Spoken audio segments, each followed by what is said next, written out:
Yan guys, oh. Talagang punong-puno pa. Hindi pa tayo pwedeng pumasok dito sa loob dito. Lalim yan. Ay, grabe. Isirain yung lambat ko nito. Oh, punong-puno.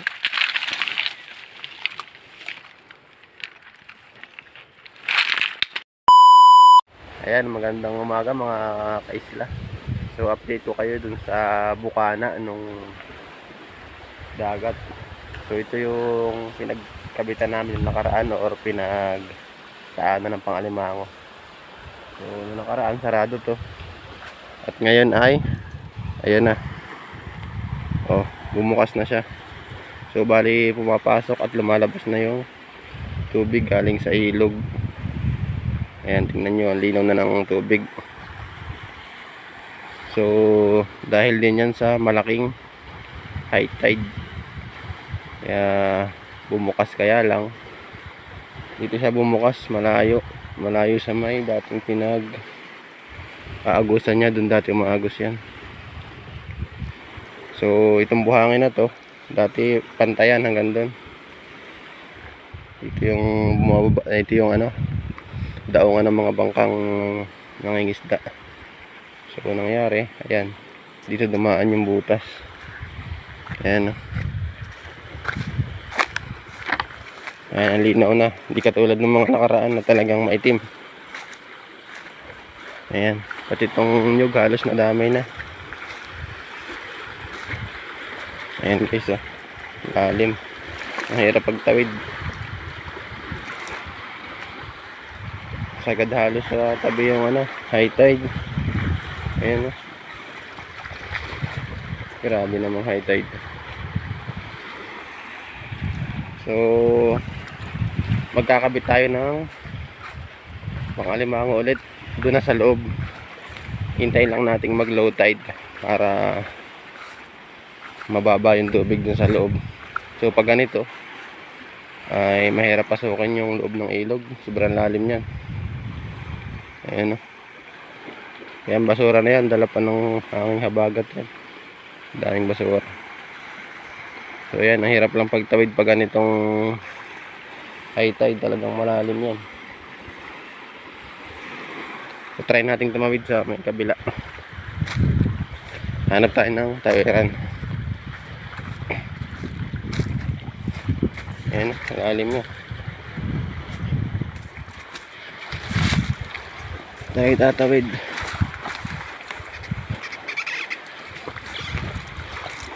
Uy,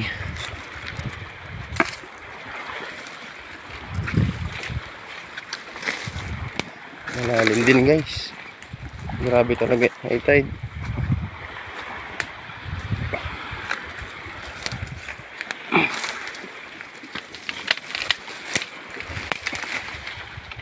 Ayan, di tayo tatawid.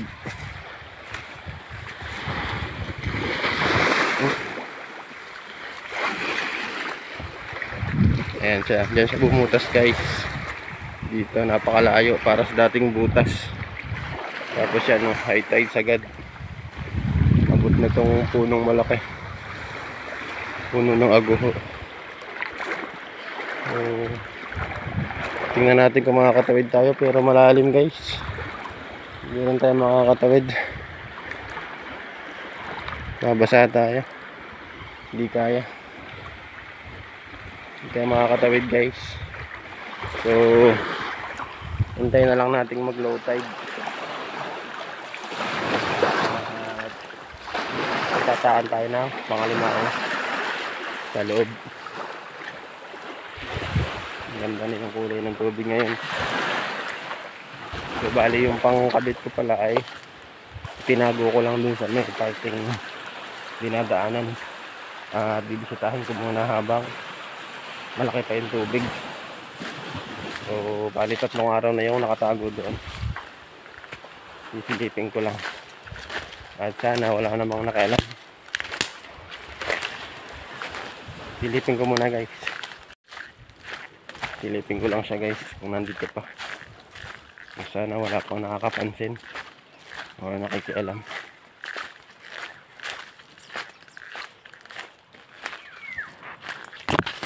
Yung mga tao kasi dito na minsan ay malilikot ang kamay.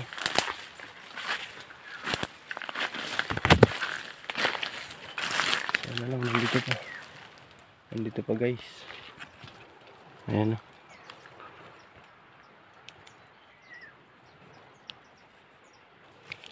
Parang may lamang ano guys. Umang sa loob. Ay, meron nga. Ang daming umang guys. Sisirain ito yung ano ko. Grabe daming umang.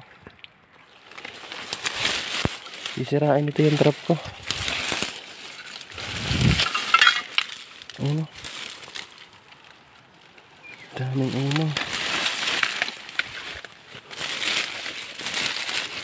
Hala.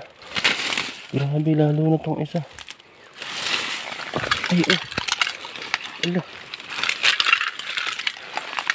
Grabe namang umang to. Yay. Tagkarami.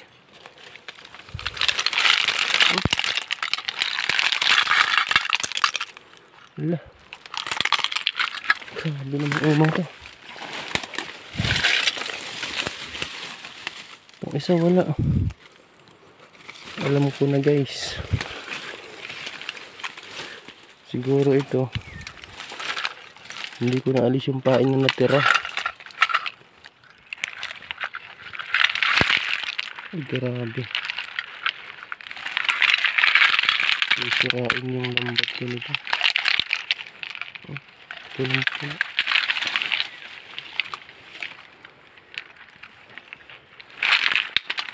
Grabe namang umang. Tanggalin natin. Sisira yung ano ko dyan. Dami. Siguro gawa ito nung ano, natirang pain. Hindi ko natanggalan. Buti na lang na bisita ko. Grabe. Ang dami sisirain ito yung ating. Ayan. Ay, grabe. Lalaki pa. Ah. Yay. Sobrang dami. Ito yung isa ko konti. Tapos yung dalawa wala. Ito talaga yung isa. Grabe. Oh.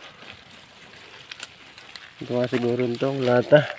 Mga may natirang pain dito. Ayun, may isa pa sa loob na ano. Grabing umang to.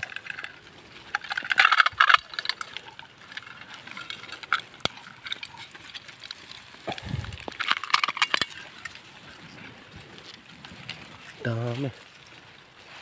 Buti na lang talaga na bisita ko. Ayan. Itong isa ko kunti. Ayan lang.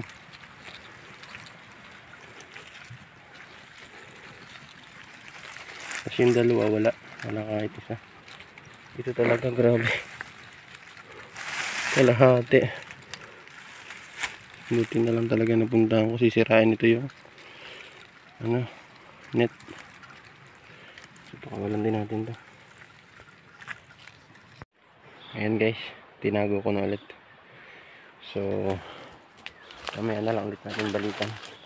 Dahil natanggal ko na yung mga nahuling umang. Grabe, nagulat talaga ako hanap. Ang dami. Hindi lang na lang mapuno yung isa. So hintay lang natin mag low tide. Siguro mga after lunch na to. Tapos kakabit natin. Pasilip ko lang sa inyo guys yung pagkakabitan ko mamaya. Ayan, ganda ng tubig. Balik dun tayo banda. Kakabit. Pasilip ko lang sa inyo. Saan? At kung gaano kalaki yung tubig pa doon. Ayan guys, oh. Talagang punong-puno pa. Hindi pa tayo pwedeng pumasok dito sa loob dito. Lalim yan. Sa mga nakaraan, hindi ganyan yung kulay ng tubig dito. Talagang maitim. Ngayon, oh. Linaw na. Kita na ilalim. So papasok tayo dyan sa loob. Hanggang doon sa kabila. Mamaya babaw na to. Ayun, sagad sa tabi. Ayun. Laki ng tubig. Balikan na lang natin mamaya. Bumababa na rin naman, no? Kanina andun yun. Ito na lang.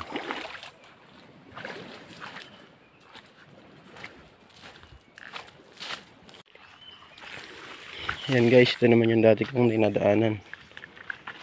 Yan. Kita nyo ba yun? Laking layagan. Oh. Ayun pa isa. Daming layagan guys. Ito lang kasi sila nakatira sa puno-puno ng kahoy, bakawan. Ayan. Oh, ibon pa. Tuhak. Lalim pa talaga.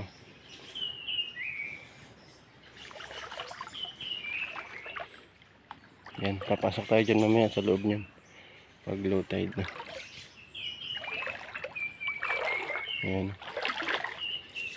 Basta buwan talaga ng August, super laki talaga ng tubig niyan. High tide. Ito, hindi naman ito naabot ng tubig dati. Dahil dito ako nanguhuli ng bulaso or mud lobster. Ito yung bahay nila. Ayan. Ayan. So hindi pa tayo nagkakabit na, minsan na lang ulit. Dahil kabubukas lang ng ilog. Yung laki ng high tide. Lalo sa loob niyan. So ito yung time na maganda talaga maglagay ng trap ng alimango. So talaga sumasampa sila sa mga gilid-gilid. Yan. Yan. Yan po. Pero dun tayo magkakabit mamaya sa kabila. Kasi mas maganda yung spot doon.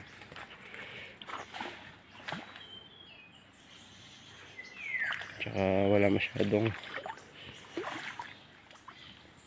nakikialam.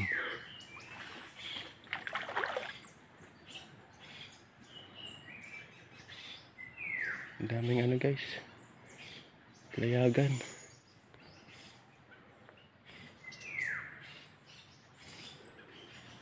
Yan guys, babalik muna tayo ng bahay. Mamaya tayo babalik ng dagat pag low tide na. Tingnan nyo naman yung tinatawiran dito. Oh. Dati hindi naman yun naaabot ng ganito kalalim. So ito pala yung daan pa uwi. Grabe. Wala, halos hita. Ang taas.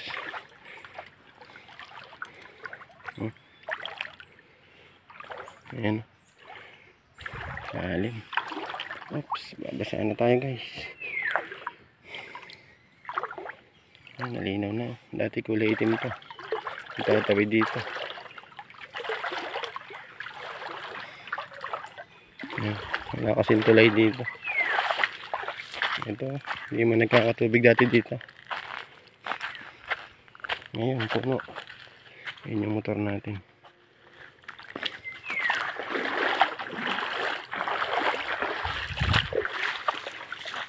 Ayan. Yung daan palabas ng kalye. So mamaya na lang guys. At ilang oras pa tayo maghihintay ng low tide.